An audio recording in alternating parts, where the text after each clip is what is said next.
Hello, everybody.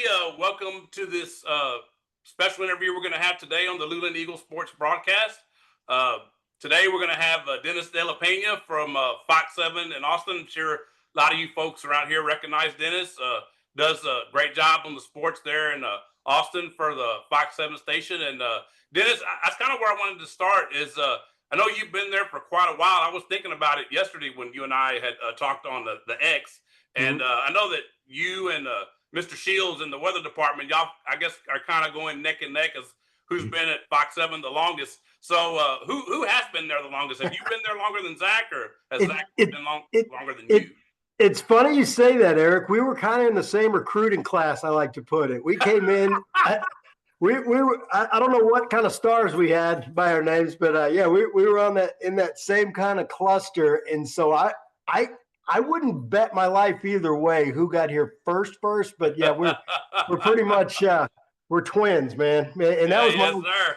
that And was my then, old yeah, just goal. to let everyone know too, I met Dennis in person at an event in San Marcos at the Embassy Suites when they were still do happen to this day. They just moved it to the Student Center, I believe. They call it the kickoff luncheon, and Mhm. so I just happened to walk by Dennis, and I knew who he was, and then I was like, well, I said, are you Dennis De La Pena? Yes, that's me. And he's like, and of course, you and I had been interacting on what was then Twitter even before that. And so you kind of recognized me after you got a look at me. So, and then the Yeah. rest is history. You and I interacted pretty well since then. So talked about Luland Eagles football and all that kind of stuff. And Mhm. so that's kind of where I want to go next, Dennis. Not necessarily Luling, but I did want to ask if y'all intend to do the tour, the high school tour that y'all do every year. I know y'all usually do that. And then also, like, kind of what the outlook is for, since we are a high school football broadcasting network, like they're the teams there in Austin. Anybody on the radar as far as maybe being in contention for a state championship this year? Yeah. So we always love getting out and about in the preseason, right, Eric? And Yes, sir. and and that's sometimes when we find I love stumbling on stories. That's always been kind of my it's what makes me love my job so much. Is like sometimes you'll be going because they're returning such and such, and this kid's all state. But then you're like, oh, wait a minute, you have something even more special than that going on, and then we can tell that story. So yeah, we don't plan on changing that anytime soon as far as going out, finding good high school football stories to tell and doing it. And then, what I like about the Austin area and the extended area, I mean, it seems like the talent level has just shot up over the years as far as who you're seeing play. Forget about who's playing on Saturdays, who's playing on Sundays.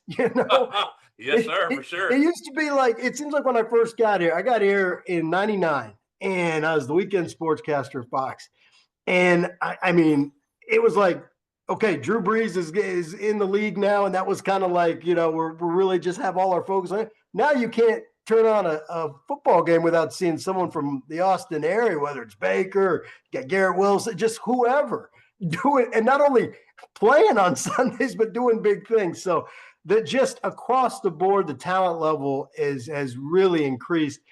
And with that comes a lot of state title possibilities, right? And I haven't Yes, sir. crunched like these next who is stacked coming into this year. I haven't been there yet with my head, but but I do know that, like, I mean, take a Vandergrift for instance. Here they finally broke through and won the big one. So it's cool to see just across the board the talent level of all these programs, and then of course the West Lakes, the Lake Travises, Yes, sir. LBJ is always up there, like Yes, sir. So we got to get Luling, we got to get those Eagles playing for state here soon. Eric, come on, man. And speaking of which, Dennis, I'm glad you brought that up because I just want to let you know, just FYI, I know you're there in Austin proper, and we are going to be playing against Austin Travis this year. We meaning the Luling Eagles. It's going to be on September 19th. There, I believe it's going to be there at Burger Stadium, if I'm not mistaken. At least that's what I was told. Hey, So, that's I my mean, that's my neighborhood stadium, yes, man. I'm sir. So just Southside send the crew Austin. right on down the street, sir. We'll be there. Mm-hmm.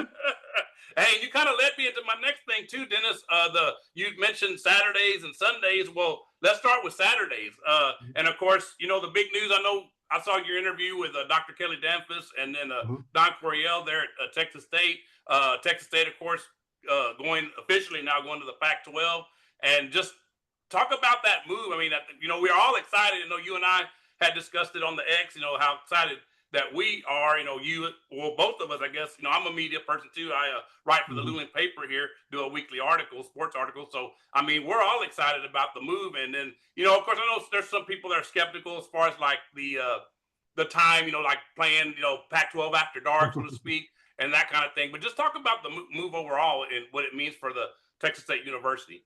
Well, as for the people that are being critical, man, I try to reset them. It's like, guy, like I've heard some people even saying, "Oh, Pac-12 isn't what it used to be." It's like, but pump the brakes. Like, you think about the big picture context here. It wasn't but 15 years ago. Texas State is an FCS school. Then they jump into the FBS world. Then they start going to bowl games and winning those bowl games. I mean, the growth has been incredible. And I don't like to. God, what's the I got teenage kids. Gloss, is it gloss? No. There's some glaze. I don't like to glaze interviewees, and just toot their horn too much when I'm talking to them. But when I'm sitting there talking to President Danfus and to Don Coryell, man, those guys have earned all the glaze they're getting. And what you have is a sports-minded president of a university who's really sharp.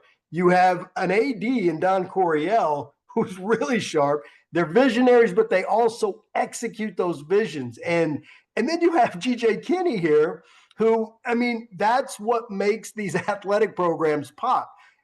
Sports-minded president, great AD, and then a football coach who's got something special, which GJ apparently has. So it's all coming together for Texas State quickly, and I love it because, I've been in the market, geez, over 25 years. It's hard to believe. Sure. And I've seen Texas State. We always love covering the Bobcats, but I always almost felt for them. It's like, man, they're in this huge shadow of UT. There's so much here, and I know that's the way Coach Kenny looked at it. That's the way President Danvers looked at it. You always hear sleeping giant. Well, that bad boy is awake, and Oh it's yeah, fun to for see. sure. I Yeah. think we all agree. Yeah, of course.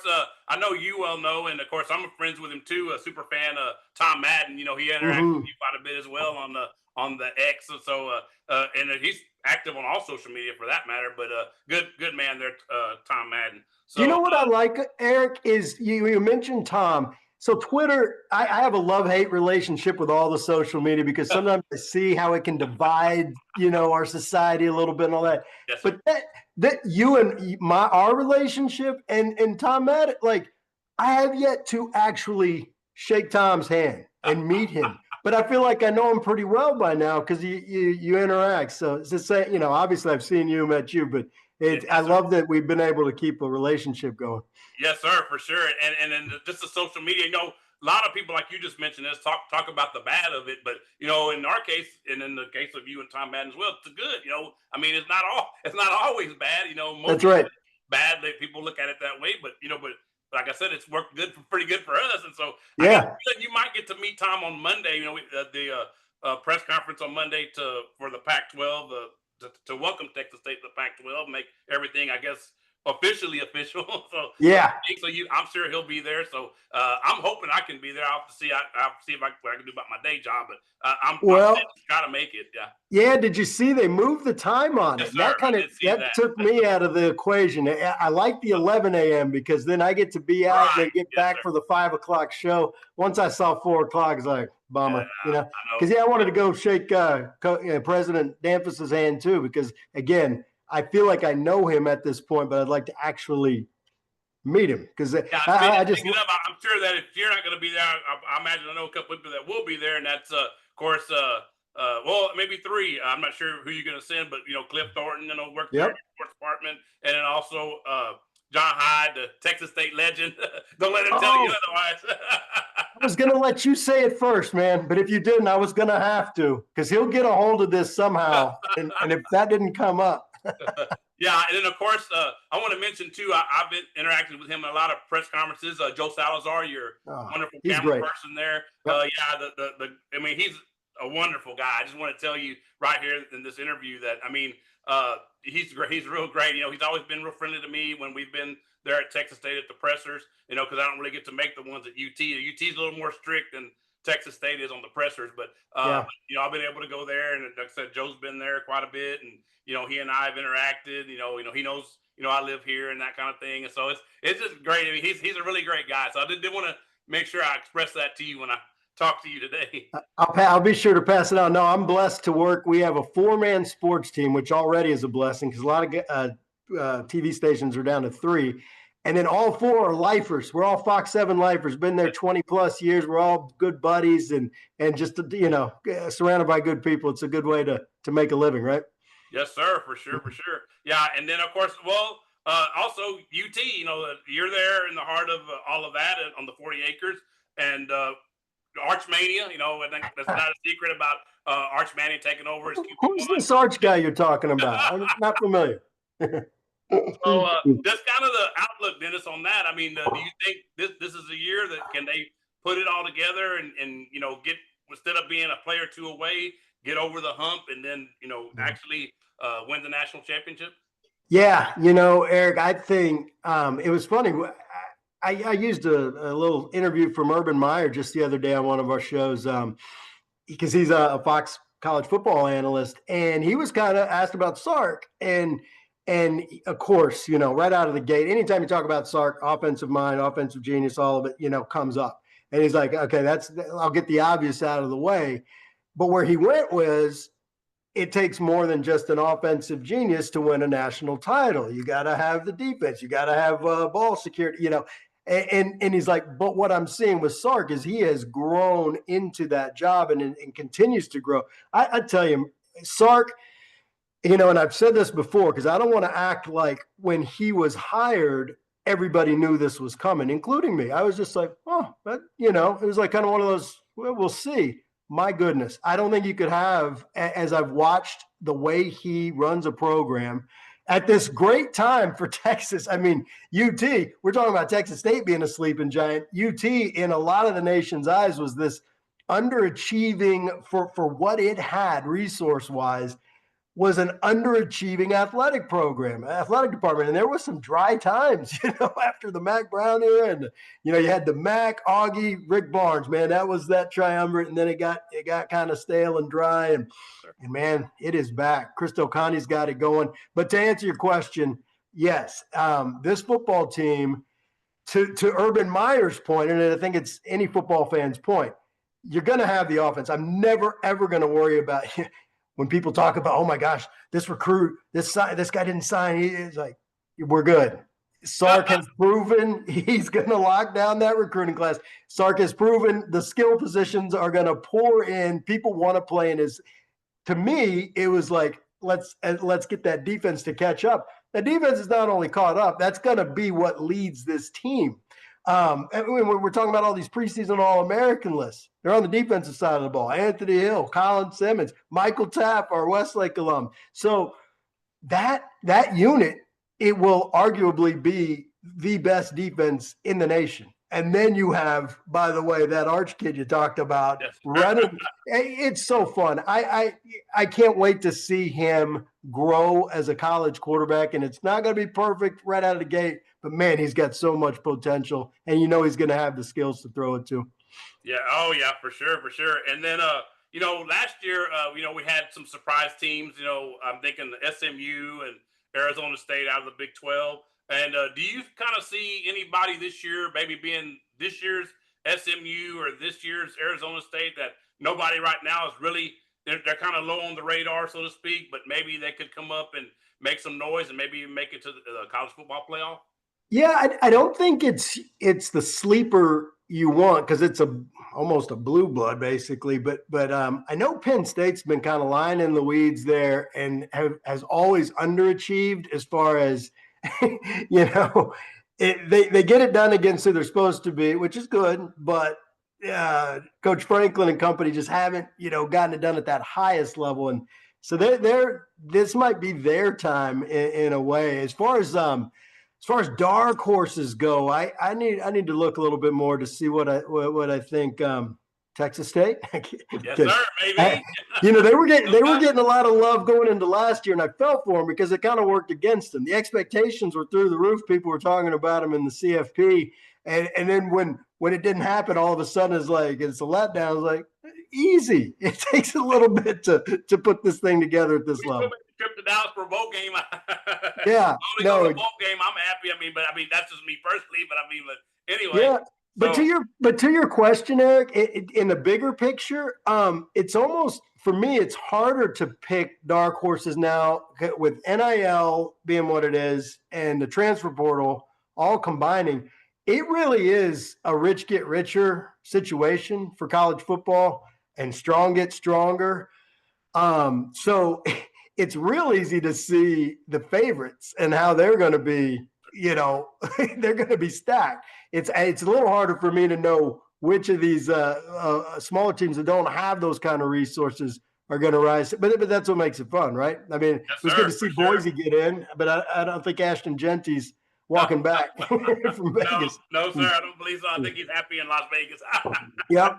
So let's go ahead and move on to Sundays. Of course, those dreaded Philadelphia Eagles, the defending champion. And of course, around here, most people are Cowboy crazy, Dallas Cowboy crazy. But I'm a Texans fan personally. I don't know if I've ever told you that, but so I think my Texans have a pretty good chance this year, to make quite a bit of noise. Maybe take that next step themselves, to the AFC Championship, maybe even the Super Bowl. But give me your outlook on the NFL, kind of what it looks like in 2025.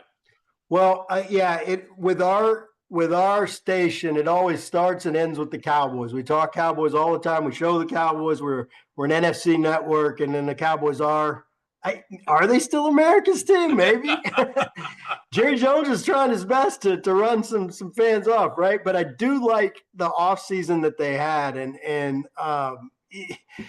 you had to get a second receiver for Dak and for CD to operate with, and I think they struck gold with George Pickens. I know that he comes with some baggage, some questions about us, but man, he's got every reason in the world to be the best version of himself this year in a contract year, and I think that's going to really, really help that offense. Now, let's keep Dak upright. Let's keep him healthy. Sir, for sure.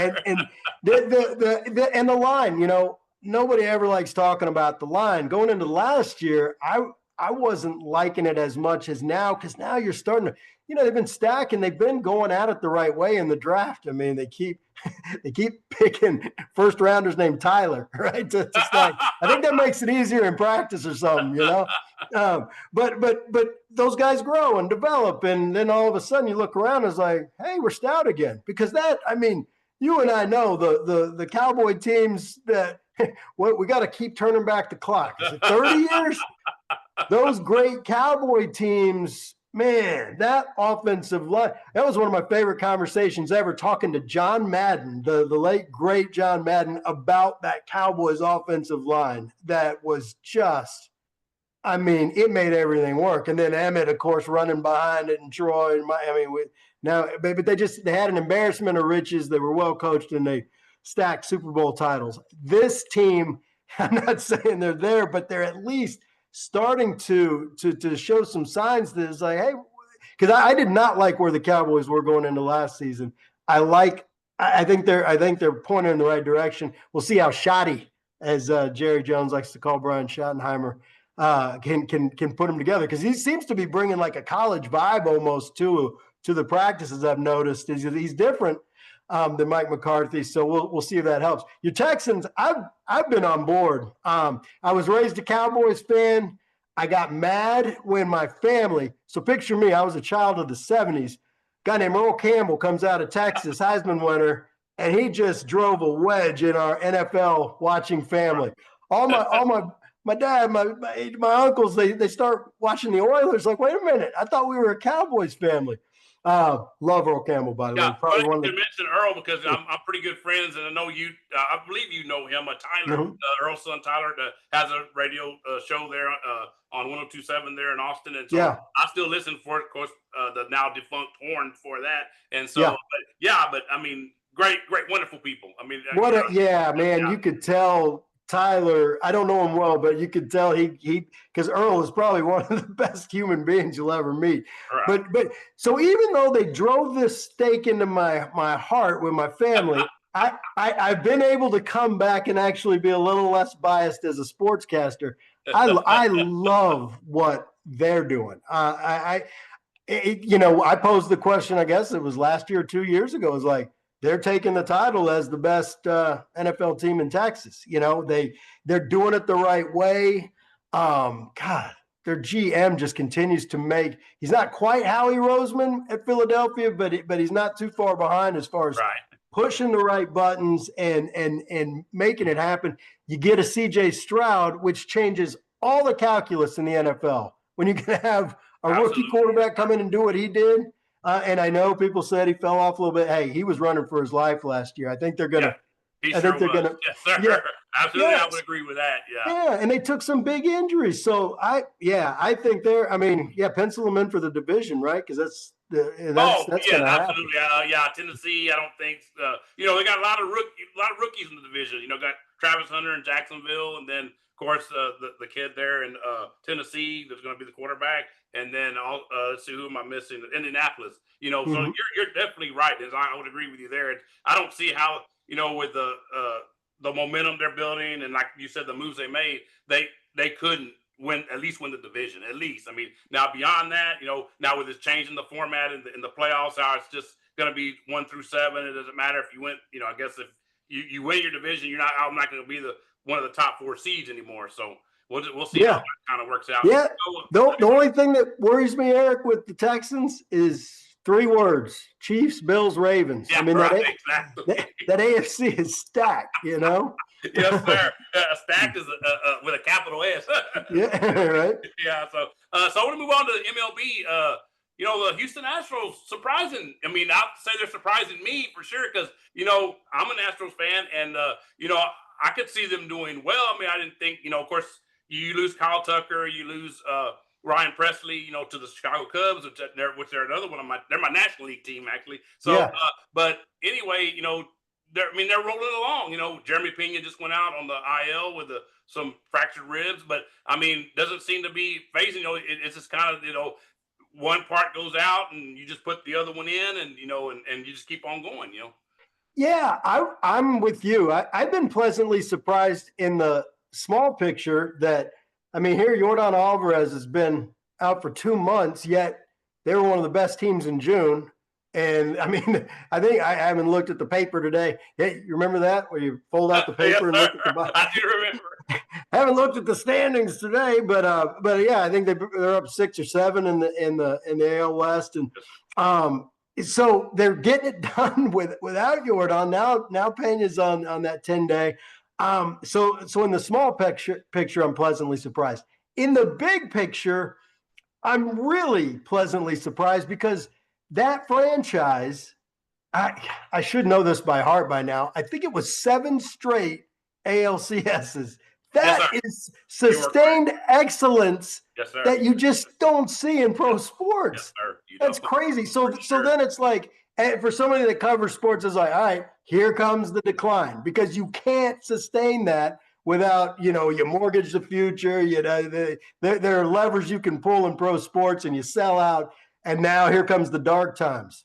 Where are the dark times? They keep getting it done. So that's a testament to their management, to their vision. I've been impressed because you got all these guys. You see Springer doing good things, Correa, like all those guys. That was one of my favorite things I ever covered was the World Series that was in Houston recently, and that clubhouse, Altuve, Correa, Springer, Bregman. You could see this like brotherhood in there, and they just were having fun.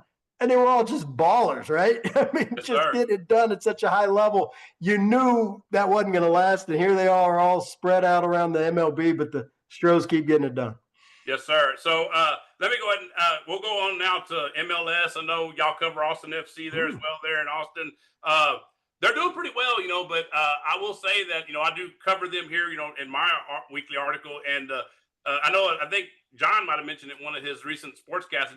that offense doesn't seem to be there right now. I mean, I guess Right. defensively they seem to be doing, holding their own, but I mean, but offensively is where they're struggling, and that's kind of resulting in them either getting ties or even losses. And so, just kind of where do you see Austin FC ended up at the end of the season? Yeah, I actually like their chances. I mean, what's crazy is when you look at Austin FC, I think it's been 4 years here, 4 previous seasons, just one playoffs. They had that one magical ride, I guess it was in year two, make the Western Conference final, up against LAFC. And other than that, it's been sparse. And I mean, truth be told, the MLS is set up to make the playoffs, man. They got it. I mean, Right.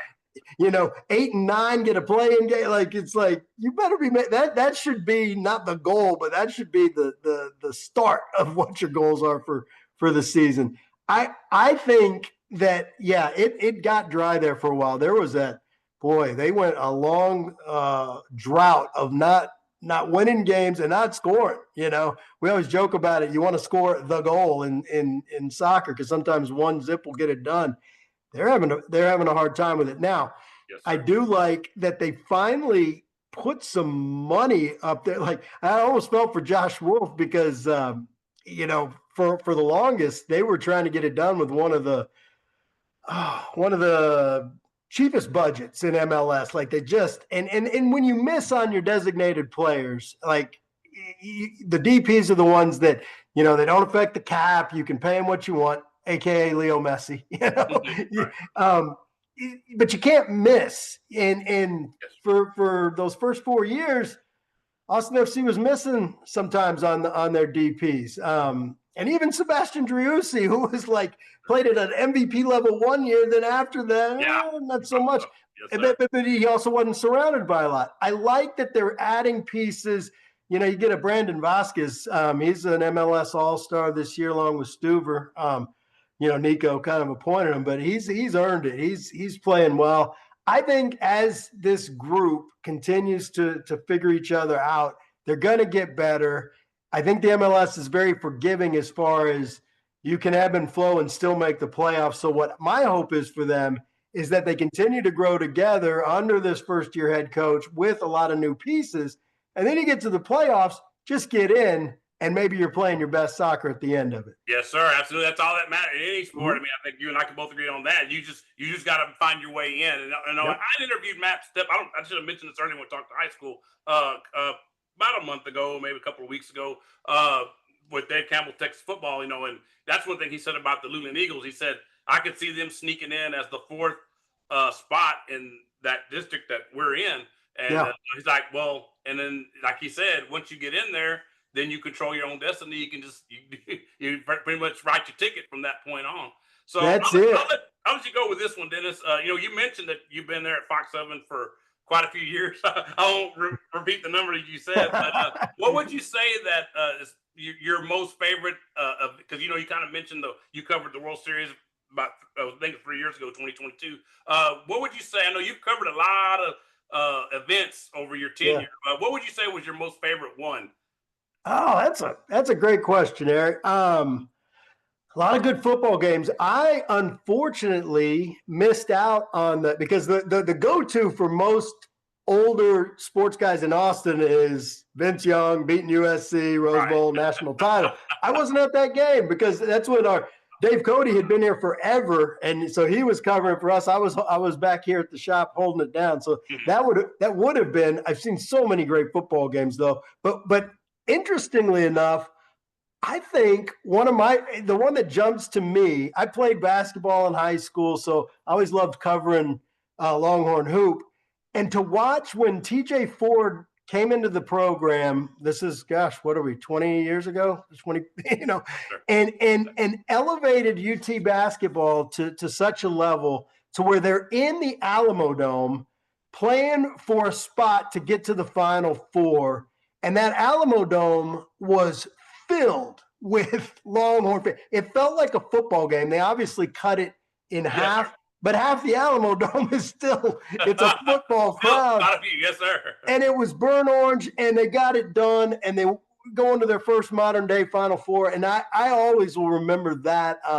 that game. It really was cool for a kid who grew up in Austin, who played basketball, who wanted to be TJ Ford, but wasn't, watching this little guy with all the quicks and talent in the world take a non-basketball school to its first Final Four, modern day. That has always sat on my heart. I always like that one. Yes, sir. Well, I'm glad you mentioned basketball because I guess I should ask you about that too. Yeah. Spurs, Rockets, Mavericks all make noise in the draft. And so I could see all three of those teams making the playoffs at 2025-26 season. So what's your take on that? Yeah, no, I think you're on it, Eric. They've all been a little asleep. We're kind of gotten spoiled with those programs. We're used to those franchises being good, and obviously the Spurs. We were talking about it in pro sports. They had to have the decline, but they're building it right. It seems like all three are really building it right. And say what you want about the Mavs and Mavs move, shipping off Luka, but man, they got so lucky with Cooper Flag falling in their lap. Yes, for sure. But you're right. All three of those, when you're starting to look, it's like, okay, these are playoff worthy teams. And in the Rockets case, and that's going to be one of the best teams in the West. It just the way it looks. You bring KD. That was the one thing they didn't have is a consistent score. They needed somebody who could score more in the half court. And I don't care how old KD is, man. That guy continues to get it done and make it look effortless. The way he can put the ball in the hole. So he's still. There's some stat out there where he did in the last 3 years, his efficiency has been, I mean, he's 25.6 assists or 6 boards, 5 assists for you. Just plug it in, Yes, sir. And that's on a cold night. All right. Well, that's about all I had for you, Dennis, for today. But I, again, sure appreciate you taking your time out of your busy schedule. I know you're a busy man working there at Fox 7, bringing all the folks here. And I mentioned to you before we got started, and I'll mention to it here during the interview, you got a lot of fans here in Luling. I know you do because I ask around. A lot of folks say, yeah, I love Fox 7. I love Dennis De La Peña, John High, and the crew over there. And so I know you got a lot of fans here. So we'll be checking you out, going forward. And I definitely do this again, maybe mid-football season when we got a little idea of, where Texas State is going to maybe end up and UT, and then, of course, NFL will be going by then. But maybe mid-October, somewhere in there, I'll hit you back up and we can do this again if that's okay with you. Oh, love it, man. I really enjoyed the time with you, Eric. Good catching up. And go Eagles, right? Yes, sir, for sure. Yeah. Keep you posted on that, Dennis. So again, Dennis De La Peña. Oh, and take care of that pup there behind you, and give my best to your family, give my best to all your colleagues there at Fox 7, and hopefully we can do this again soon. I had a lot of fun, Dennis. Thank you for taking the time. Appreciate it. Same, Eric. We'll see you next time. Sir. Take care, sir.